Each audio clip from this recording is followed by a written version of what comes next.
Bonjour à toutes et à tous. Bienvenue dans Promouvoir la démocratie par les faits, un podcast produit par Centrafrique Tchèque avec le soutien de NED. Je suis Élisée Komamakwa, journaliste à Centrafrique Tchèque. Je suis ravie de vous retrouver pour cet épisode consacré à un sujet au cœur de notre époque, l'influence des réseaux sociaux dans la vie politique. À l'ère du numérique, les plateformes comme Facebook ou WhatsApp jouent un rôle de plus en plus important dans la communication politique. En République centrafricaine, ces outils ne servent plus seulement à échanger entre amis ou à partager des nouvelles personnelles. Ils sont devenus de véritables espaces de campagne, de débat et de mobilisation citoyenne. Mais ces usages posent aussi question. Comment ces plateformes transforment-elles notre rapport à la démocratie ? Quels en sont les avantages et les risques? Pour en discuter, nous recevons aujourd'hui Fridolin Goulou, le fondateur du groupe Ubongi Media et expert en numérique. Les réseaux sociaux offrent aux candidats une visibilité directe et instantanée, mais dans les zones les plus reculées. Comment les candidats centrafricains peuvent-ils utiliser des plateformes comme Facebook ou WhatsApp pour mener efficacement leur campagne électorale? Nous sommes effectivement dans une période des élections en République centrafricaine et je pense que tous les outils de communication sont nécessaires pour promouvoir un candidat ou la vision d'un candidat. Et ce que nous observons aussi en République centrafricaine depuis presque 5 ans est la montée en puissance des réseaux sociaux et ces outils aujourd'hui sont un véritable canal. C'est-à-dire ces candidats n'ont pas besoin de passer par les médias, par une tierce personne pour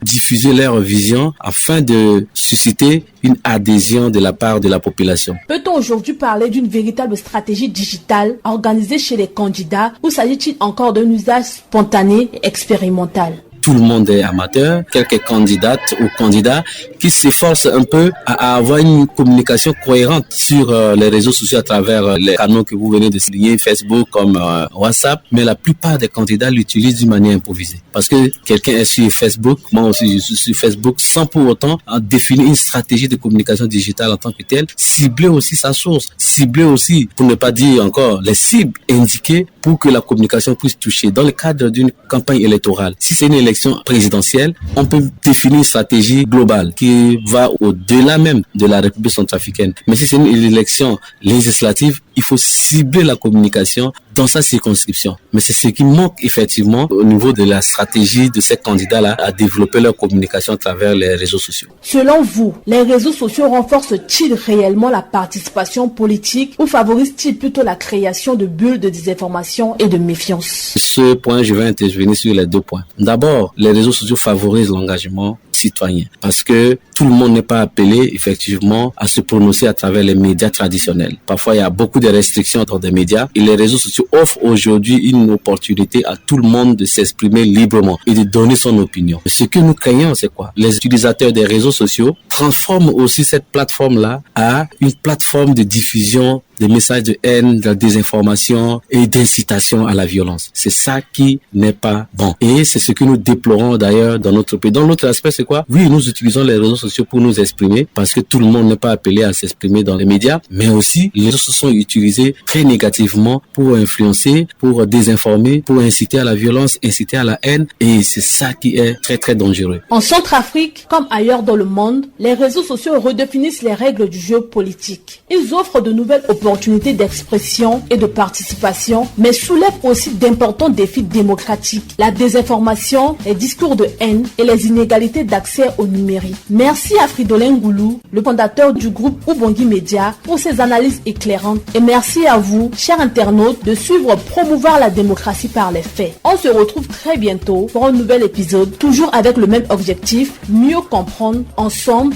les mécanismes de la démocratie à l'ère du numérique.